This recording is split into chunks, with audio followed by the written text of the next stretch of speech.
30th March, Friday at RCC. Art of Rock. তখন underground শোজগুলা scene থেকে একটু আস্তে আস্তে মুছে যাচ্ছিল। প্রথম আমরা যখন করতেছিলাম তখন কোনো স্পন্সর ছিল না, আসলে কোনো সময় এই শোগুলোতে স্পন্সর নেই। Underground band is all about মানে covering songs and all this আর কি। সো ওইখান থেকে এইটাই একটা বড় চ্যালেঞ্জ ছিল যে অরিজিনাল সং সামনে আনা আর কি। আমরা তখন চিন্তা করতাম কেমনে 100 মানুষের জন্য শো নামাবো, অ্যান্ড এই এডিশন আইসা উইয়ার থিঙ্কিং যে আমরা ভেন্যুতে কীভাবে জায়গা দিব। যখন আর্ট অফ রক 4 হয় তখন আমি ম্যারিড ছিলাম, আর্ট অফ রক যখন 5 হইতেছে তখন আমি 2টা বাবুর বাবা।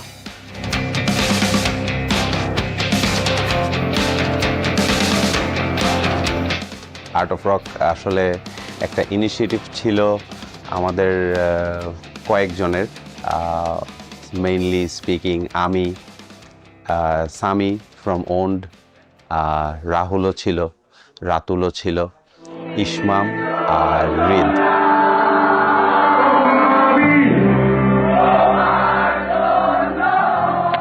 সো দ্য ফার্স্ট মিটিং আসলে মানে এত মানে I think there was 30-40 people. So honestly I never thought it's gonna come here, so it's always gonna be funny because সবাই এসে জাস্ট যাতা হাসাহাসি করতেছিলাম। আসলে তখন যখন আমরা ব্যান্ডগুলো একসাথে হই অ্যান্ড আমাদের যখন আমাদের সবগুলা ব্যান্ডেরই যখন মোটামুটি অ্যালবাম বের হয় অ্যান্ড সাউন্ডগুলো প্রত্যেকটা ব্যান্ডেরই খুবই সুন্দর। সো সামি ভাই first came up with this idea and Sami ভাই যখন আমাদেরকে পুরো ব্রিফটা দিল, বুঝাইলো, অ্যান্ড তখন থেকে একটা ভিশন ছিল। আর্ট অফ রকের ব্যাপারটা আসছেই হচ্ছে অরিজিনাল সাউন্ডিং, অরিজিনাল সংস করতেছে এমন ব্যান্ড বা এমন আর্টিস্ট সামনে আসা বা একসাথে মানে মানুষের কাছে একটা কম্প্যাক্ট শোতে মানুষের কাছে অ্যাপ্রোচটা দেওয়া আর কি, যে মানে এটা হইতে পারে আর কি। স্পেসিফিক্যালি রক ব্যান্ডস ফোকাস করা, কারণ তখন রক ব্যান্ডসও বেসিক্যালি অত মানে খুব একটা অ্যাটেনশন পাইতেছিল না। ব্যান্ডের মধ্যে যে আমাদের যে রিলেশনশিপটা ছিল এইটা একটা ভালো জিনিস ছিল। আমরা সব ব্যান্ডস সবাইদের সঙ্গে অনেক ভালো কমিউনিকেশন মেনটেন করতাম, সেটার জন্যই আমরা আর্ট অফ রকটা আসলে it was very in a baby stage, but আমরা সাকসেসফুলি ওইটা লঞ্চ করছিলাম। It wasn't about money, it wasn't about fame, it was for the love of the music. আমরা মিউজিক করতে চাই, সবাই একসাথে করতে চাই।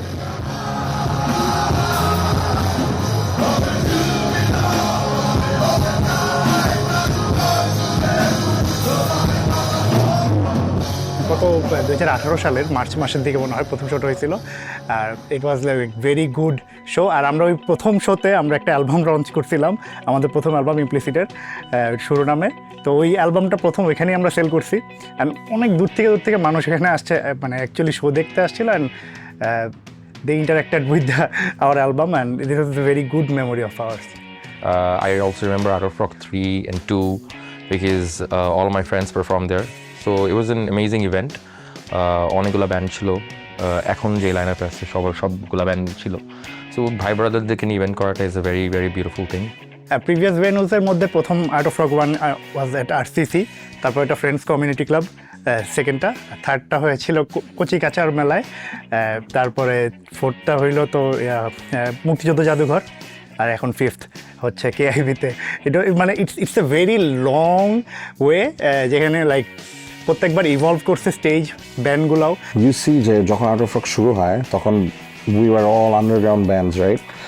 সো আই থিঙ্ক সবচেয়ে বড় difference is how big the bands are right now, because এত বছরে ব্যান্ডসগুলো এত গ্রো করছে, you know, with all the fans that they have, we have. So biggest difference এইটাই ডেফিনেটলি, যে অনেক বড় হয়ে গেছে সবাই।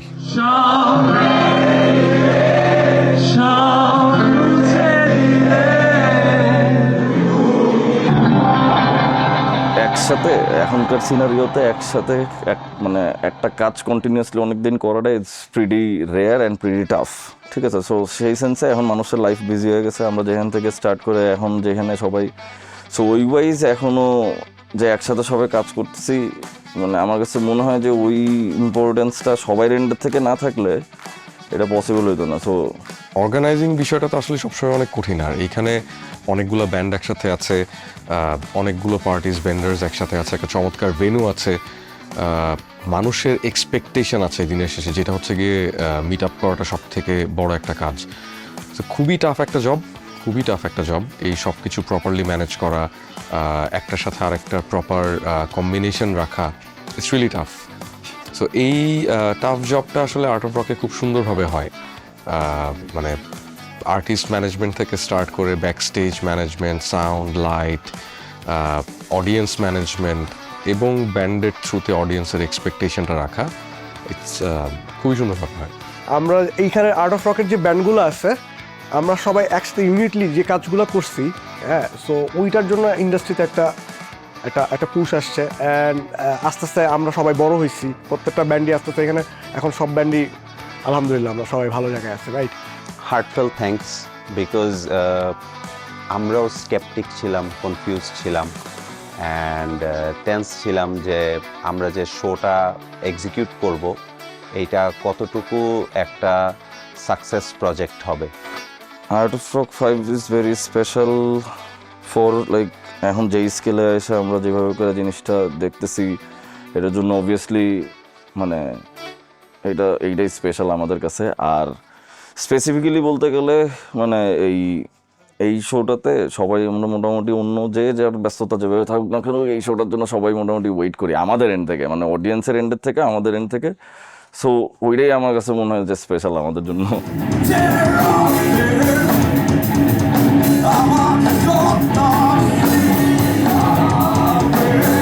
Feature of art of rock should be new bands, always new band, প্রত্যেকবার যাতে আরও নিউ ব্যান্ডের ইয়েটা বাড়ে, যেটা ক্যাটালগটা বাড়ে, এটা আমি চাই। আসলে যে দেখা যায় যে এই মানে আমি এক্সপেক্ট করি না যে আরও 2-3 বার আর্ট অফ রক হইলেও যে আমি থাকবো। আমি এক্সপেক্ট করি যে নতুন নতুন আরও ব্যান্ড আসবে, নতুন নতুন ক্যাটালগ হবে এবং ব্যান্ডের পরিধি আরও বাড়বে, এই আমাদের ফিক্সচারটাও আরও অনেক বড় হবে। Well, new audiences can expect this year some new bands. যেটা আমরা এখন বলতেছি না, বলবো ইনশাল্লাহ পরে, বাট নতুন ব্যান্ডস থাকতেছে অ্যান্ড পুরাতন ব্যান্ডের নতুন গান থাকতেছে। যারা নতুন ওরা যদি আসে, ওরা এরকম একটা এক্সপিরিয়েন্স পাবে, ঠিক আছে, যেটা কারণ এই শোটা সবসময় হয় না। সো এই এক্সপিরিয়েন্সটা পাওয়াটা আসলে একটা ব্যাপার। সো এই এক্সপিরিয়েন্সটা পাইতে গেলে আসতে হবে, শোতে আসলেই এই এক্সপিরিয়েন্সটা পাওয়া যাবে, আর্ট অফ রক এক্সপিরিয়েন্সটা পাওয়া যাবে।